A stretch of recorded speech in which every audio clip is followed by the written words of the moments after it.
Stephanie, so glad to see you and talk to you today. Thank you so much. I'm so excited to be on your podcast. It was so much fun listening to you do your routine. And I could tell that you were like customizing it as you were doing it at the Orange County Dames. And what I really loved, though, was that it was so personal. And it made us all laugh because we were all the right age women. And like, Right? how do you do that? How do you do that? How do you improvise like that? Is that trained in you? How do you do that?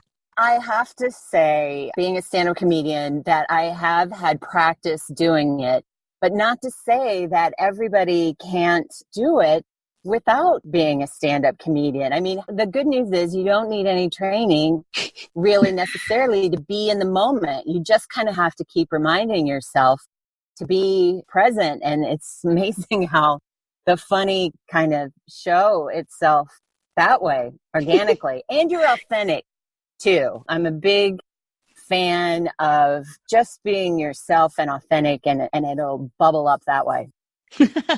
Well, how did you get started being a stand-up comedian? Because that's not an ordinary course of, I could just see my dad rolling his eyes at that one. He'd be like, yeah, right, that's going to happen. You're still going to end up an engineer, right? Like, or something.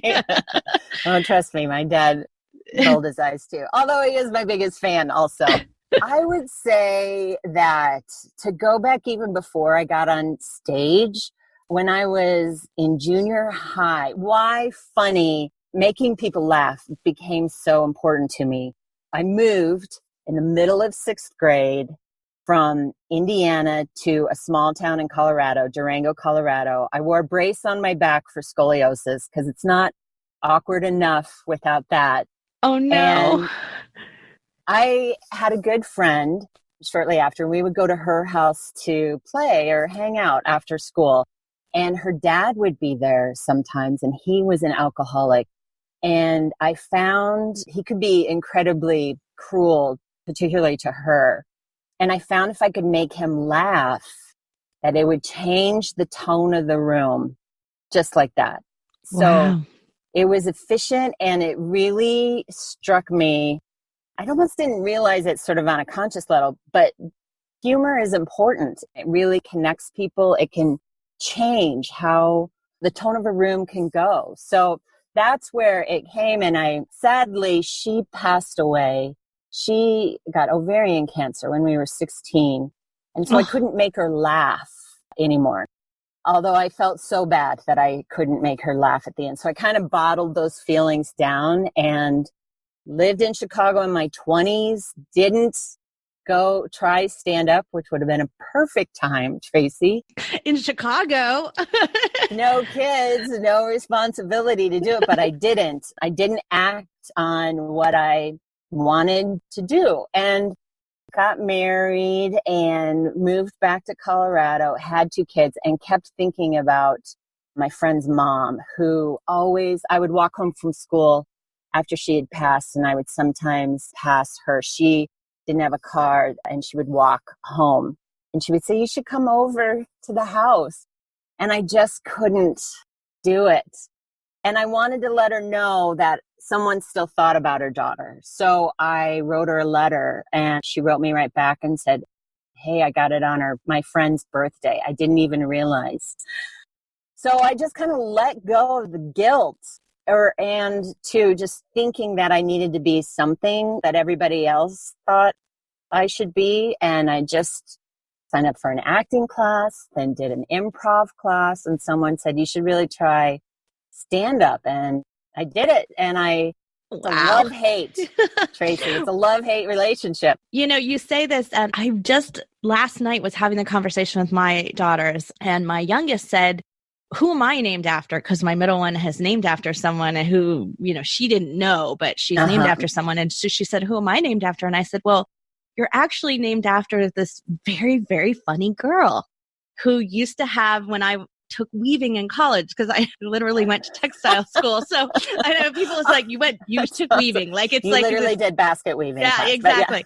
Yeah, which I can do. But anyway, we used to have the looms next to each other. And when you're weaving at like 2 a.m. and you're exhausted, you need someone funny. And she was my funny. And her name was Vanessa, which is what we named my daughter. And we named her after her because she died of ovarian cancer, actually. Oh my gosh. Something ironic that you just said that. But she was the funny. She was this bubbly redhead with all these freckles. And I just thought there isn't someone who doesn't deserve to live on after this. Like she needs it.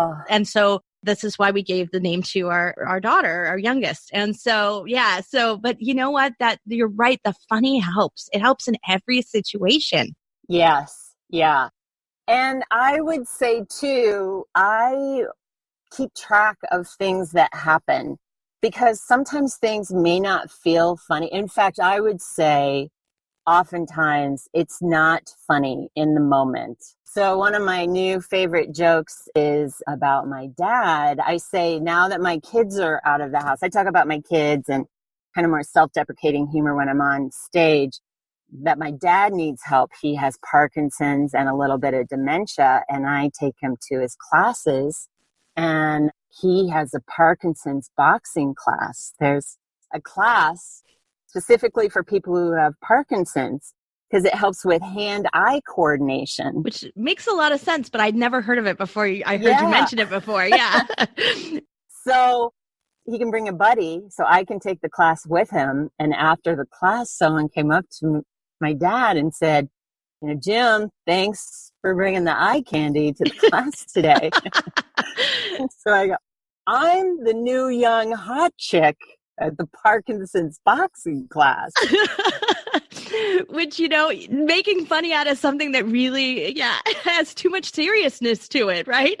It hurt a little bit when it happened, to be honest, because my dad just kind of looked at him. And I thought 20 years ago, my dad's a big guy. No one would have come up to him and said, your daughter is, I also was like, I still have it. And you were like, I'm good with this. Yeah. So then I say, and because they have dementia, I'm the new young hot chick every time. And sometimes I can hear one or two groans sometimes in the audience. And I just sort of I still do it. And you got to know, sometimes I just know, I'm like, God, I feel for you. I'm sending them love. I'm like, I know where you're at, but we got to laugh, I feel.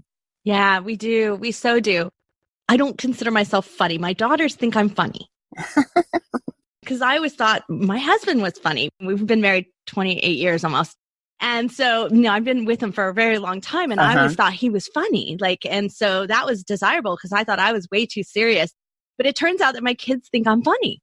And I've discovered that I'm kind of funny in I don't know, maybe it's a sarcastic way on stage and on my podcast, but I'm getting that. And I was like, this is a newfound tool. And so I've been honing it and trying it and doing some more things with it. And I took your advice. So for those of you who don't know, Stephanie gives out this offer, which I'll make sure she gives out at the end here, but she gives out an offer and she sends you these 3 tips.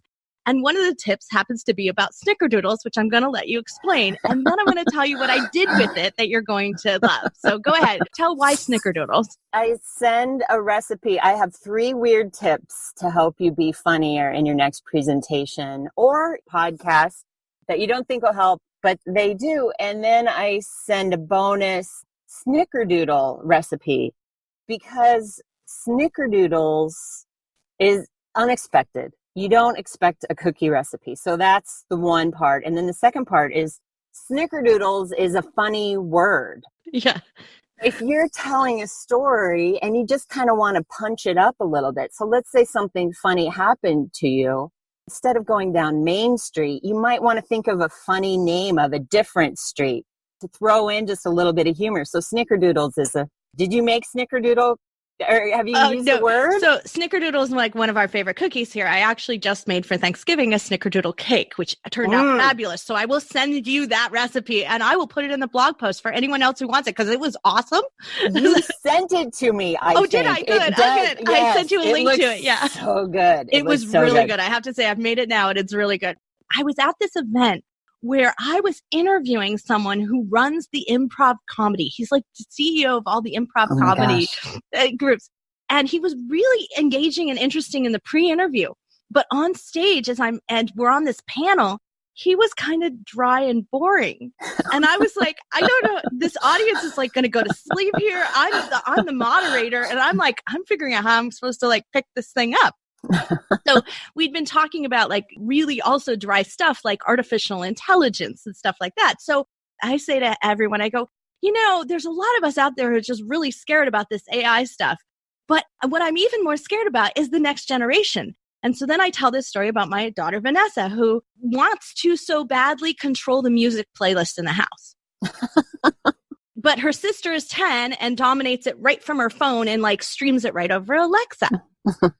And Vanessa has a little bit of a list. So she'll run over to Alexa and she'll go, Alexa, play The Middle, which is this song, which is what I said this very first time I gave this thing. And so I said, play The Middle. And she does it. And Vanessa turns around like so excited, like, Alexa, this robot in our house just understood her. And now she's queen of the world, right? Like that's how she looked. So I tell this story because it's a story about digital marketing and how we need to get AIs to understand us, right? So the second time I did it, so I just did it not too long ago on another stage event, I changed the song because I realized people were like, what's the middle? Like they didn't know what it was. Right. So I changed it to Baby Shark. And the snickers in the audience, because it was just right after the World Series ended, like were just hilarious. And I was like, it worked. So that was my snickerdoodle moment. I switched it up to Baby Shark. Yes. So then everyone can relate to it. It's a kind of a cute, snappy. Yeah, that's perfect. Oh, I'm so happy. See, this stuff works. You can bring in humor even if you think you're not funny. And Tracy, that's another great example too of you keep building on it. Dave Chappelle doesn't go out and do an hour. He's revising it and just like these jokes all died, not doing them again, right? Right. Yeah. You keep honing it in, switching it up a little bit, trying it this way, trying it that way. And then you just keep building. It's like a puzzle, really. If you can think of it, that kind of makes it a little more fun or challenging, I think, to think of it as a puzzle. And does this work or does that work? Baby Shark works. Baby Shark worked. Yeah, good. Using that one again. We have a lot of podcasters who are pretty, and some aspiring ones, who are intimidated by the idea that they have to be entertaining up here. And in their mind, that means that they have to be funny. So not everybody has to be funny, but how can we be a little more engaging? I think we both told stories about something that had happened to us. And I pay attention to when people laugh sometimes. When another presenter's on stage, I listen. And you'd be amazed at how often people laugh at connection a little bit too. It's not a huge roaring laugh. I'm trying to think of one. I can't remember what you just said, but you were telling that story. About the AI and Alexa? Yeah. I thought about kids or I can't remember what, but I laughed. And because I remembered a time in my life with the same type, sort of, not exactly the same, but a similar situation. So I would say that's a great place to start is write down, whether you have a notebook or I use Evernote, a story when it happened. Like I wrote down the Parkinson's thing and just kind of kept it there. And then I decided to try it on stage. So just give yourself a little bit of grace. And we all start at the beginning and be in the moment. And I think being authentic and being real can go a long way, particularly in podcasts. I don't know. I know you're the podcast expert. Yeah, I think so. I think that when people aren't real, it's not sustainable. Like if I were to sit up here and like have pre-planned jokes, like it has to come natural out of the story. And I might tell the story again and I might refine it and I might get it funnier. Like I could definitely see myself doing that. What I don't have is I couldn't sustain it if it wasn't just my natural part of storytelling as a natural part of the way that I present and the way that I do it. I think that has worked for me. So I think then amping that up and making it a little bit funnier, that only helps. And I'm going to call it selling. And I know that sounds like a really thing, but I was watching a group of German speakers and they were out of Germany and they came over and they didn't even know they were going to give their speeches in English. Like that was a miscommunication on the process. So I'm at what they call a speaker slam, which is where you go and you kind of like, I mean, maybe comedians do the same thing. And you're like, and you basically are rating and reviewing them and voting on who's the best. Oh, so nice. I'm in the audience and I am one of those. That's what my job is to sit there in the audience, listen to them and give them an evaluation of how they did. And this woman comes up and she was probably the one who spoke the least English. Oh, gosh. And so, I mean, really intimidating for her. And she comes up and she gives a talk about why was the top, I'm going to say kind of like the German version of Procter and Gamble. She was the top salesperson out of there. And what her speech is about, how you can be a top salesperson. And the one line that she said that I still recite today is, if they laugh, you sell. And I thought, wow, I hadn't really thought about that. Yeah. And that was the first time that what she said just resonated in me as like, if you can make them laugh, they will buy. Yeah. The more I thought about that, the more I really do find that's real, that it's about not necessarily make them like laugh, roll on the floor laugh, but that connection laugh, like you were talking about, like, oh, that resonates with me. And I like chuckle because that means something to me. And when you say that, that makes them want to do more business with you, whatever that might be in your case, or listen to more episodes might be good too, right? You know, I know with speakers, humorous speakers make more money. You know, they get more gigs and they make more money. And I think you're bringing up a great point too. Humor helps your audience remember what you're saying too. You may not be able to remember statistic or something like that, but Baby Shark story, I'll remember that. It just helps your audience connect and remember what you're trying to convey to them. Well, and retention is so critically important, especially when you're listening on a podcast, because there are a lot of us who listen on double speed. I do that. Oh, thank you. I'm totally accused of doing that. Are you one? Do you listen on high speed?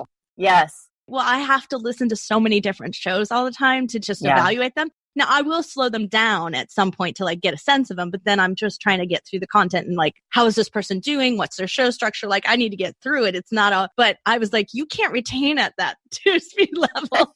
And you don't, unless there's something really funny and interesting, you won't retain it. Right. Yeah. I've listened to some of yours at 1.5. You are a pretty good, you go right I'm along. pretty fast. I can't do 2. I can't get it. I got to slow it down. Yeah. We used to joke because Tom, my co-host, is my husband, right? And so many of my shows were co-hosts on, and he's so slow, like it drives me crazy. So I'm like faster in contrast to that. And I was like, people have to like speed it up, slow it down, speed it up, slow it down. I was like, I don't think our podcast editing crew can handle that. Level us out. But you know, this is the thing. It's like, so it's hard to be funny alone, I think, sometimes, because you're not talking to anyone. Like, it's easier for us to have a conversation, make connection, and be funnier. Like, do you find that's hard when you're on that stage, or do you make the connection for yourself with the audience? Oh, that's a good question. I do make a connection. I kind of get in the zone before I go on stage and just really try. Like, if I'm doing a show at night for stand-up comedy, I'll imagine the audience, they got a babysitter. She's getting dressed up. It's their date night. They haven't gone on a date night. And just to kind of picture someone out there. That's such good advice. We used to have to do that early on in our podcast because you didn't know who was listening. So you would have to imagine what they were like. Eventually they reach out to you and then you get to know them. And then those would be my new avatar, my new people that I pictured. But until you know them, you kind of have to imagine it. Yeah. Yeah. And it does really help for me to do that. Yep. To make it about them. Interesting. Now, when you did the Dames, it was a much smaller group and you were there early. Did you talk to people and start to figure out like who, because I mean, you could probably pretty easily look around and assess the age of all of us, knowing that we'd be all happy for that, 40 something kind of. That's a great question. Because on stand up, a lot of times it's dark. I can only see the front row and past that. So I'm really used to, and I love this about stand-up, the energy back and forth is like a high for me almost. And each audience is different. So when I can see their faces, I'm getting better at talking to people, but I sort of try not to think too much because sometimes I can be more like, oh my gosh, they're not going to like my stuff. Oh, you're censoring yourself. Yes, exactly. So I kind of have a conversation, I hate to say that, with myself, not to take it personally. This is my show. We're going to have fun. Because I could see everyone. It was a lit room. for the game. Yeah. I was sitting in the front row, like you were practically on top of me. Yeah. Yeah. So you just go, this is my show and we're doing this. We had horses growing up and I was not a good horseback rider. And a horse can sense it. And I would get thrown off or run. And I feel like audiences are the same way.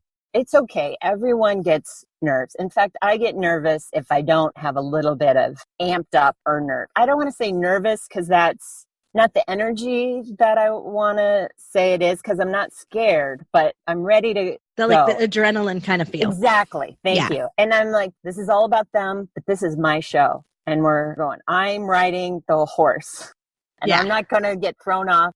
If you don't like it, you don't like it, but this is my deal and we're going with it. So I've been performing on cruise ships. I would say taking that lesson from watching some comedians who are not household names, but who have been in the business for 30 some years that just knock it out of the park every single time.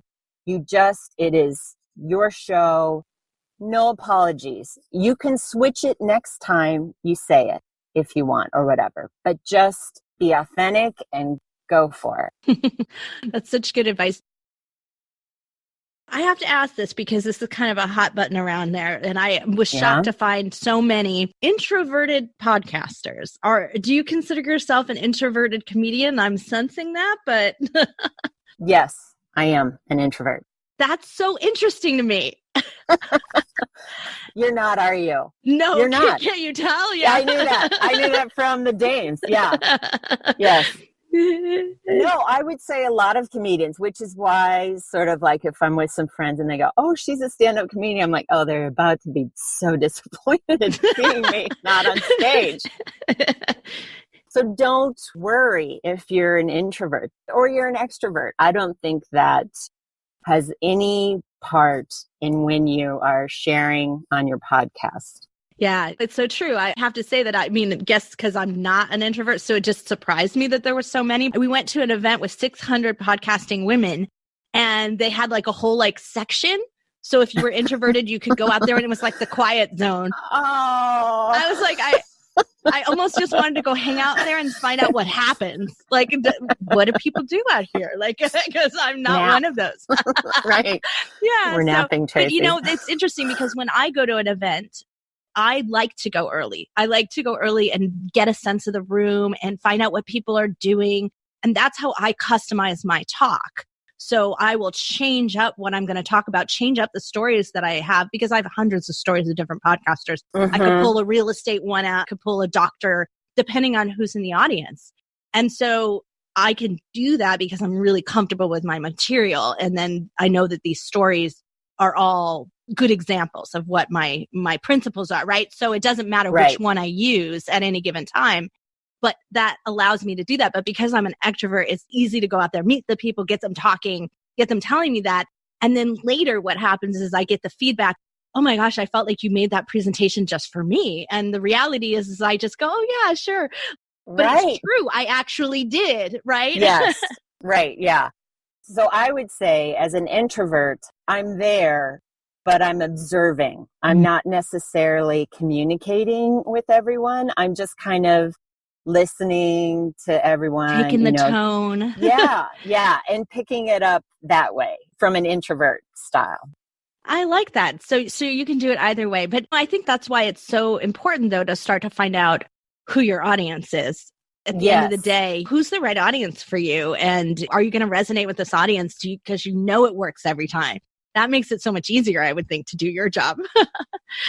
Right. Yeah. And then I guess I do come back. This is something that I've done. You find your audience, and then when it comes right down to it and you're doing it, you switch over to, this is my show. This is all good. You guys are going to have a great time. Here we go. And then boom, go with it. Yeah. So you've been interviewed on a couple of other podcasts. One of them I happen to produce. So it was kind of funny, but yes. I'm not joking, which is a great show. And so how have you found other podcasters out there? Have you done a few? And what do you think? Well, I'm not joking with Peter McGraw. It's a great podcast. And he is in LA now, but from Colorado, which is where I'm based out of too. So we had mutual friends that made an introduction. And then I love podcasts. So I listen to them, and I would say I just know people in the community too. But if I don't, then I listen to a couple and then reach out and say, hey, I think I'm going to be right for you. yeah. Yeah. Yes. Do you have any advice for podcasters now that you've been a listener, which is really different? Because I have to tell you, there's so many of my podcasters who aren't listeners themselves, and it shows in the quality of the show. Like I can hear the difference, but you're a listener. Is there something that you find humor works better this way, or this is funnier, or something's going on with the way that it happens in podcasting? Because it's solely in your ear. There's no visual humor. Right. I would say I'm going back to your stories, and that's where the humor is too, because podcasting to me is an intimate media. Yeah. I'm listening to it while I'm getting ready in the morning. So they're in the bathroom with me, while I'm blow drying my hair or whatever. That's my time too. I totally relate to that. Yeah. Or driving sometimes. So I would say that listen to a couple of them, and you don't have to listen to the whole thing, but listen to a few to get an idea of what you like, what you don't like. And you can listen to it we both admitted that we listened to it at twice the speed. Right. Sometimes, I know. And find out what you like. I just forgot the question. So I was just asking you if you have any advice for the podcast hosts themselves on how they can make that more funny in that more intimate setting. Yeah, I would say imagine your audience, your avatar. I like, yes, how you said that, and be there with them. Be totally in with them. Like you're talking to them. Yeah, like you're talking to them. It's a little bit different. I'm just sitting here thinking than speaking on stage. I generally help people when they're on stage. And sometimes we talk about exaggeration, how that can really add humor. And I'm just thinking with podcasting, I think it's a little bit more of a conversation. So it's more the stories and the one-on-one. Like, I don't think about the audience right now. No, because there's the energy of you and I, right? Yeah. Exactly. Yeah. Yeah. But that's my style. Like, this is a purposefully chosen style that I've done here, is that I like the conversation. I like having a co-host, for instance. I don't like to do solo shows. I mean, I can do them because I do solo speeches on stage all the time, but it feels like a lecture. And so this is a conversation. This is where my energy is, going to be amped up because you're here and I'm going to show up for you and we're going to engage. And that's why we have video, even though we're not going to share it. Right. But we have video because we're looking at each other. Right. And I like that. I like that sort of personality. That's my way, why I chose to do the shows this way. And I think it works for some people. For others, it just doesn't. That's not who they are. But I think that that's the energy of that moment that comes across. And that's what people are listening in for, is the connection and energy. So whether you're making it with the audience or you're making it with your guests, it's still a connection at the end of the day that's listening. Exactly. I would totally agree with that. Yeah, the connection. And like you said, that's interesting. You can tell if someone's listened to podcasts or not, because I do enjoy listening to podcasts like yours, where you're just listening in on two people having a conversation that they're really sort of passionate about something, and you learn something new while you're entertained. Yeah, absolutely. That's how I always look at it. And that's why I like the co-host model. It's harder to do. And I would imagine you're thinking about you think about if you were a comedy ensemble, that's harder to accomplish. You have to plan more. Then it is just going up there and you're like, okay, that one didn't work. I'm going to improv and do something different, right? You have to be more cohesive as a team, right? So it is easier for me to do that with people I've known for a long time. So it's much, much easier with my husband. We've been around each other forever. We're best friends. And it's so easy for the comedy of that to come out because we're husband and wife. People are watching that as ooh, this is a train wreck waiting to happen. She's all tease them and criticize them, because we used to have a podcast about 3D printing, which you cannot get geekier than that, right? And so, and so our very first podcast was on 3D printing, and he is the consummate geek. But the reality is like at the end of the day, I'm the tech geek. Like I can program, the DVR and figure out how all this other stuff works. And he still can't get his email to totally download properly. That's the funny thing, is that we have that relationship and people think that's hilarious and it works for us, right? But you couldn't do that without time spent together. And so I think it is a harder thing to accomplish. Mm-hmm. Yeah. Yeah, totally get that. So I bet you when you do your cruises and you have a group of you who are all doing different shows and different things, and over time, like you all have a cohesiveness of, this person's going to say this. So you can be, that is going to work when you're funny about this later. Yeah. You're tying in and you're tapping into what's working and what's going on because you have that sort of concentrated time where you're all together, right? And I guess being an introvert, I'm not necessarily around people, but I'm observing the passengers on the cruise and how life is for them on the cruise. There was one couple who I just got done with one. We were in the Bahamas and I was in the elevator with them and they're like, we just went on a rum tour and it was so bad. They go, here's $10 for all you can drink. We don't drink. We drink so much. And it's so bad. You think that would be so fun. I'm like, oh my gosh, that sounds like fun. And they go, it was horrible. I can't walk. So that's something that people on the cruise ships then, I wrote it down because even though that'll work on the next one and stuff like that. Yes. But you're like, I've got this. You know what? Right. My editors are going to go nuts. So for all of these out there trying to figure out, my editors are going to go nuts because everything that Stephanie just said was kind of incoherent. And that's the point of it, right? Because she's slurring, right? That's the whole point of it, right? And so while you're getting that across, they have to create a transcript because that's what we also do. They do. I'm so sorry. I will send them snickerdoodles. Don't worry about it, because what I'll do is I'll make a note and it say, it's okay if it comes across incoherent. Put it in italic and in quotes and it'll be fine. Because exactly. So when you're listening to these things and you're like, well, I can't take that out because that's hilarious, but how do I get it across in print? Like it's a different media, right? And so now you have to get it across. And that's where we all have to think about the fact that some of us are doing video, audio, and blogs. And when you look at all of that, it doesn't translate always in the different places, right? Exactly. So I always say this, funny doesn't come across really well in a blog. No matter how hard you try, like I've tried being funny in my column and my articles, it doesn't really work. And you're really not sure someone's laughing on the other end besides you, who thought it was like kind of cute that you made reference to the fact that you're an 80s girl and that's funny to you. But some millennials reading it going like, that's stupid. Like that's my mom's joke, whatever that is, right? And so that's where I think podcasting is it's so much easier for me. It's to get it across. I'm comfortable on video too, because I have lots of hand motions because I'm Italian.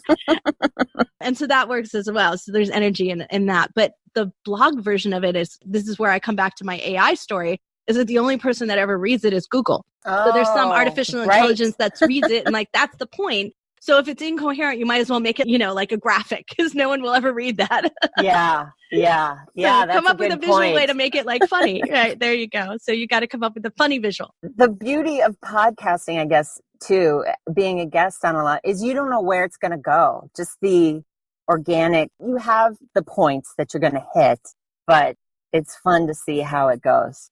A lot of my podcasters are aspiring speakers, and you've been helping speakers on stages. And tell me a little bit about how that works. Like they already have their speeches in line. Like how do they engage with you to work on that? Well, they can reach out. They can shoot me an email I'll take care of all of that in the blog post, because nobody has to write anything down here because we're all at the gym, right? Right. That's right. We're blow drying our hair. So I will make sure I will get the links from you and I will make sure that they can connect to you. I work with speakers and to help them craft their story and find the humor so they can connect with their audience. Yeah, really, that's what it comes down to. So I know I also work with some people who are just at the beginning and they're like, well, I don't have a speech yet. How can I work with you? Not a problem. We can sit down and work together and find the nuggets of humor and then how to punch it up, per se. Find the good stories, because every good speech has good stories to start it. Yes. Yes. So actually, that's a great way to start, I think. Finding your stories that resonate and then building your talk around it. I love that model. That sounds like a lot more fun. You're like, how do I come up with a tip that covers this great story? So I have the 3 weird tips that we talked about, how you can add humor that you don't think will work. But so I'm more than happy if anyone's interested just to, get a little more information. It's a great way to start. And Tracy, I'm so glad it helped you out. It totally helped. I mean, I couldn't wait to hear what those tips were. And as I was reading them, I was like, these are amazing. These are really helpful. And I figured out how to apply them already. So anything I can do, this is where I believe that if we're always continually learning, and that's what you're saying is like, you're refining it, you're adjusting it. We're continually learning how to craft this, right? It's a practice. Exactly. Comedy's a practice. It is a practice. Right? Exactly. Yeah. One thing that's interesting, Dave Chappelle is coming to Comedy Works this week, actually. He comes here, he likes to work out material. So I think he has 3 shows on Wednesday. He just does one show after the other. And Comedy Works now uses it. They close up people's phone so that they can't record him. Ooh. Because he doesn't want anyone putting it on YouTube when he's still working it out. He gives himself that space to just great. Try that out. So if you can mentally, again, just be in the present moment, work it out, and then listen to it later and see where you want to refine it.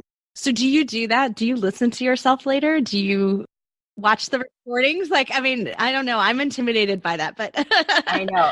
I don't listen to all of them, but I do record all of them. And I'll put a little note on myself, like tried Parkinson's joke for the first time. So then I can go back as I'm working on something and listen to see how I did it. Because a lot of times, so many times, you say it differently than how you thought. Or you're like, oh, that joke didn't work. I'm like, oh, but I stuttered on a word a little bit. And again, that's a little more. And that actually worked. Right, exactly. Yeah. So you don't know. You got to listen back to do it. And I'm trying to find out too. I used to have one where I could listen to it at 1.5 speed. Because sometimes I don't like listening to my voice. So if I alter it a little you bit. You skip ahead. Oh, that's not me. It's just someone. It's Minnie Mouse. Minnie Mouse me. That's fine. The thing is, when we do hear our voices, we don't think that's what our voice sounds like. That was a really hard thing to get over when I first started podcasting. And it wasn't until I had someone we'd done 100 episodes. And someone messaged us and said, I've been binge listening to your podcast and I'm at episode number, whatever was 50 something. And I'm wondering if you're going to cover this in your future. If not, I want to put a request in for you to do it now so that by the time I get there, you'll have recorded it. That's the way he said it. And I looked at my husband, I go, people are binge listening to us? They can listen to me for that many episodes? I was horrified. I was like, oh my gosh, what do I sound like? And so at the end, it was this is the coolest, most empowering thing ever. Yeah. And so I don't actually listen to myself anymore, but I do record all of my stage shows as well whenever I give a speech. And I do go back to sections that are new. But that's the only thing. I'll zip forward to the section and check it out. Yeah. I just don't have enough time is frankly it. Right. So if it's a brand new show, I will always listen to it, check it out. Did it come across the way I wanted it to do? But I don't have time to re-listen to the show, unfortunately. Yeah. And so, I guess that's a good place to be and no one's complaining. So we're okay still. But I'm a lot more, I've probably done 1,000 shows, 1,000 interviews and shows and stuff. Have you really? Yeah. 4 podcasts. And I've written 500 articles for Ing magazine. So, oh my gosh, there's a lot of interviews under my belt, and so there's a confidence in that. And I'm sure that gets to be the same case for someone who's on stage like you. Yeah. But I think that's great advice. Like you were saying, if you're first doing a podcast, to go back and listen to it, just to see how you're doing in the beginning, and then you do. Right. Yeah. Did it land the way you wanted it? Yeah. Not to necessarily change that podcast, but to just, again, refine it as you go along. Right. Well, because if you were authentic all the way, I think the audience likes to come with you. They like to see how you're improving and where you're going. Totally. The biggest problem we have with most podcasters is how to start or how to end. Do you have the same problem with your shows? Ooh, how to start and how to end? I always like to start with something a little new, specific for that group or that time on stage. So I try to change it up. It kind of keeps it fresh for me. And I tend to end on the same thing. That's a great. So you're ending on something that's comfortable, which is really, I big. think, important. Yeah. And ending up. Yeah. Yeah. So that's a good point. At first I thought maybe that doesn't really resonate with podcasting, but I think it does. I think making it about that specific time where you're at, what happened that day, or is it Thanksgiving? It was Thanksgiving last week. And then ending on something comfortable too. Well, I think that's such good advice, because the reality is that we find a lot of people trail off and stop listening in the last few minutes of every show. Oh. Because they think you're just going to do the typical wrap up and then you're going to tell them where to find you. And they're like, this is my 20th time listening to you. I got this covered. So they skip the very end. So if you were making a call to action, you've missed it, right? Like they don't hear it. And so, but if you're going to end on something big every time, something that's memorable, that in and of itself could be a reason why they don't miss it. That's a great point. That is a great point. Yeah. So we got to have a big finish here, Stephanie, right? Now there's pressure on us. I was trying to think of stories. This is one thing that I think comedians have a different mindset than other people. When something goes wrong, I think other people think, dang it, I wish that didn't happen. Where comedians go, awesome, I got 5 more minutes of new material. And I got a job on a morning radio show in Denver, Colorado. I totally feel it because I put my pants on inside out. Oh, no. I was auditioning. I had to get up at 3:30 in the morning. So I set out all my clothes the night before, got up, went to the audition, done 4 mornings. And I'm standing there in the morning talking to him, and I'm rubbing my arms against my pants. And I could feel something flapping. I'm like, oh my gosh, I have just spent the whole morning in this radio station with my pants on inside out. Oh no. And I shared that story right on the air, right then in the moment. And I think that got me the job. That got you the job. I don't blame him. I love it. I love it. So when things go wrong, try and, of course, if something painful happens, heal through it. But know that that's where the humor is also, and the story to share. Well, Stephanie, thank you so much for coming on the show. I really appreciate you sharing your humor and your advice. And I will make sure everyone knows how to find you at feedyourbrand.co and the blog post for this episode, so you can get her 3 weird tips and, of course, a great snickerdoodle recipe on top of it. So now that I kind of revealed the surprise, but hey, you might have to come up with a whole new recipe now that I blew it. All right, I'll do it. Yeah. I love it. Well, thank you again. I really appreciate it. And I can't wait to see you again at another event. Maybe I'm going to catch the Denver Dames and go see you do a longer bit sometime soon. I would love it. Thank you so much for having me, Tracy. It was great. Fun to be here.